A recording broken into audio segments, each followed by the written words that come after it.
Hello, my name is Lizbeth Perez. In this chapter number 3, I'm going to talk about a little bit about teaching and speaking.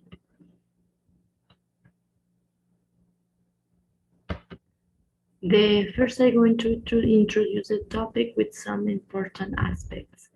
Speaking and reading are directly connected. There is no way to deny this fact. Speaking should play as a part of the language syllabus.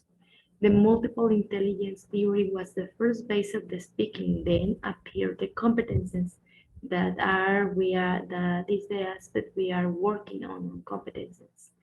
Our reasons for speaking are expressing ideas and opinions, expressing a wish or desire to do something, negotiating or solving a particular problem, and establishing and maintaining social relation and friendship. In this chapter, they talk about principles and they are organized in 5 main principles. Number 1 is an interactive approach. Number 2, the characteristic of spoken language. Number 3, implication of the classroom. And number 4, grouping. And finally, number 5, topic or task. I'm going to split each one to give a briefly explanation of individually of these principles. The number 1 is an interactive approach. According to Birney, oral communication is a two-way process between a speaker and listener, where both the speaker and the listener have a positive function to perform. The speaker has to encode the message he wishes to convey in appropriate language, while listener has to decode the message. It means that he thinks that both the listener and the speaker are they are like essential to have an interaction. The skill of listening and speaking are mutually dependent and rarely carried out in isolation. None include that successful communicator develop conversational listening skill. It means that a good speaker also is a good listener. Okay. The second point is the characteristic of spoken language. According to Richards in 1985, mentioned the medium factors. The first one is incomplete sentences. It means that these aspects can affect effective speaking language, okay? According to Richard, what can affect are incomplete sentences, little subordination, few passive, no logical connectors, the syntaxis, replacing or refining expressions, references outside the text, generalized vocabulary, repetitive syntactic form, and the use of pauses or fillers, like is in the example in the picture, like so, like, okay. Also, in the next point are the implications for the classroom.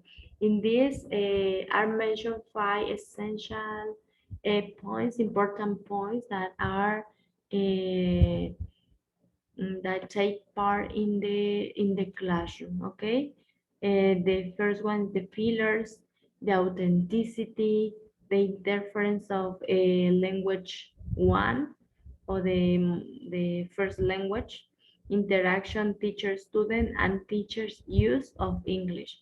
These 5 aspects uh, are important to take in mind when we are in the classroom. The other point is grouping. Long and Porter, they say that a grouping increases language practice opportunities. It improves quality of students' talk. It helps to individualize instructions. It promotes a positive, effective climate, and it motivates students to learn. In this, there are mentioned 7 important points related to grouping. The first one is group work.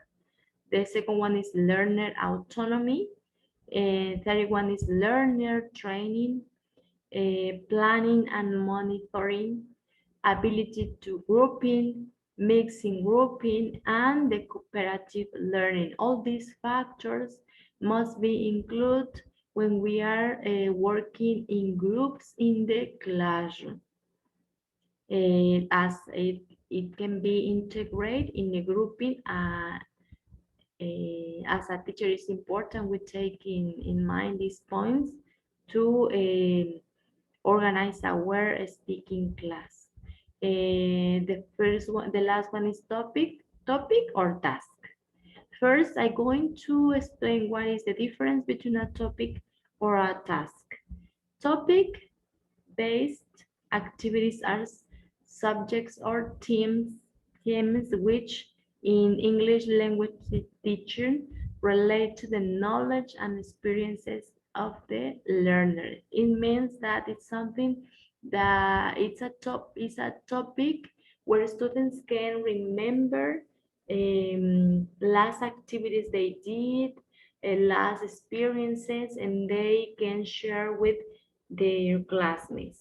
The task-based activities are essentially goal-oriented and require the grouper or pair to achieve an objective which is usually expressed as an observable result, such as brief notes, a rearrangement of jungle items, a drawing, or a spoken summary. In a task-based speaking activity, the students must have a final product. Okay, they design the activity like they make steps, and at the end of the speaking activity, they must present or have a product. Okay, I want to explain now the lesson plan. It's going to be a debate. And number one, the aim is going to be express agreements or disagreements with making suggestions. Level is going to be intermediate. Time is going to be 30 minutes. And the procedure. Teacher will divide the group in two. One will be against and the other will be in favor. And also teacher will name a moderator. Teacher will explain to students that the topic is the legalization of the abortion. The step number one is going to be each group will explain the reason why is in favor or is against and give suggestions to organize the legalization. Step two, each group will write a list of 5 aspects to take in mind before to legalize the abortion. Step number 3, the moderator will read both lists to the whole class and they will enlist according to their importance.